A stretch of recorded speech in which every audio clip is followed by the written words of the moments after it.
सारे पुराणों का जो सार है वो मैं आपको सुनाता हूँ। आपने कहा कि कृष्ण की प्राप्ति हो ऐसी कथा सुनाओ। देखो भागवत क्यों सुननी चाहिए? भागवत से ही कृष्ण की प्राप्ति का साधन तैयार होता है। यदि कृष्ण को पाना है, भगवान को पाना है, तो क्या मार्ग है? किस मार्ग से चले कि भगवान के रास्ते तक पहुंचे? तो भागवत। भक्ति स्वतंत्र सकल सुख खानी, पर बिनु सत्संग न पावे प्राणी। भक्ति के बिना भक्ति सब कुछ दे सकती है, पर भक्ति को पाना है तो सत्संग जरूरी। एक घड़ी आधे की बुनियाद। सूत जी महाराज कहते हैं कि हम आपको कथा सुनाते हैं। कौन सी कथा सुनाओगे? जो देवताओं को भी दुर्लभ है। एक बार क्या हुआ कि परीक्षित जी भागवत सुन रहे थे, वहां इंद्र आए और हाथ जोड़ के कहा, सुखम नत्वा वदन सर्वे स्वकार्य कुशला सुरा। सुखदेव भगवान के सामने देवता हाथ जोड़ के कहा कि हे सुखदेव भगवान, एवं विनिमय जाते सुधा राज्ञा प्रपीयता। ये स्वर्ग का अमृत लाया हूँ, ये आप राजा परीक्षित को स्वर्ग का अमृत पिला दो, और ये कथा का अमृत हमें। सोचिए देवताओं के राजा इंद्र जो किसी को अमृत का एक बूंद नहीं देते, आज वो परीक्षित जी के पास आके कह रहे हैं तुम अमृत पी लो और ये कथा का अमृत हमें दे दो।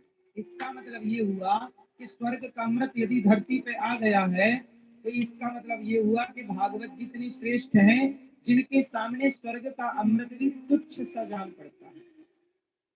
परीक्षित जी से सुखदेव जी ने कहा कि परीक्षित, आपको 7 दिन में मरना है, ऐसा करो कि अमृत पी लो, पी लो,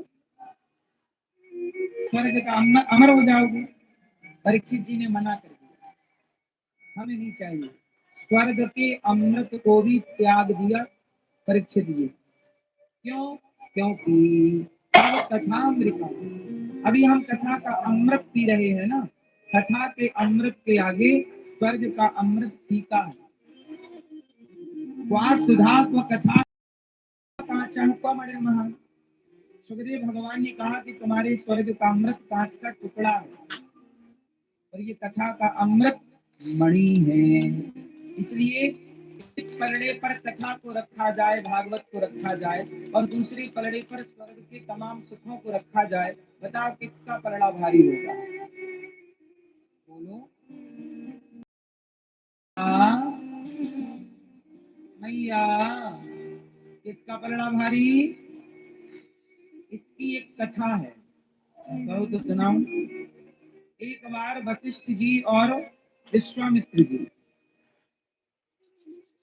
दोनों में जो विश्वामित्र जी थे ना, वो थोड़ा वशिष्ठ जी से थोड़ी सी प्रारंभिक में, बाद में तो फिर सब ठीक हुआ। विश्वामित्र जी को लगता कि मैं बड़ा हूं, पर वशिष्ठ जी कभी नहीं कहते कि मैं बड़ा हूं, वो तो संत ही थे। वशिष्ठ विश्वामित्रो सप्तऋषियों में नाम दोनों का है। पर विश्वामित्र जी एक बार बोले कि पृथ्वी का भार तो मैं भी उठा सकता हूँ, ये पूरी पृथ्वी तो मैं उठा सकता हूँ। ठीक है। अब विश्वामित्र जी को लगा कि पृथ्वी उठाते हैं, कभी मुझे मौका मिले तो ये पूरी पृथ्वी मैं उठा सकता हूँ। ये बात हो गई, चलो कभी मौका मिलेगा तो उठाएंगे। एक दिन विश्वामित्र जी वशिष्ठ जी के पास गए। एक दिन विश्वामित्र जी वशिष्ठ जी के पास गए, और एक दिन वशिष्ठ जी विश्वामित्र जी के पास गए।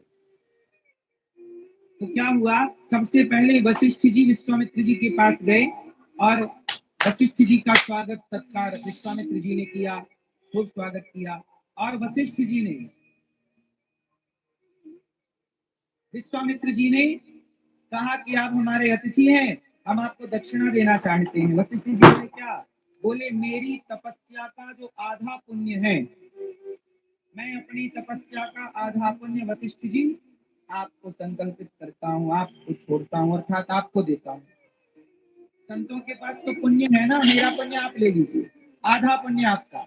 वशिष्ठ जी ने प्रणाम किया, महाराज आप तो बड़े दानी हैं, अपना पुण्य ही आपने मुझे दे दिया। अब क्या हुआ कि एक दिन वशिष्ठ जी के यहाँ विश्वामित्र जी आए।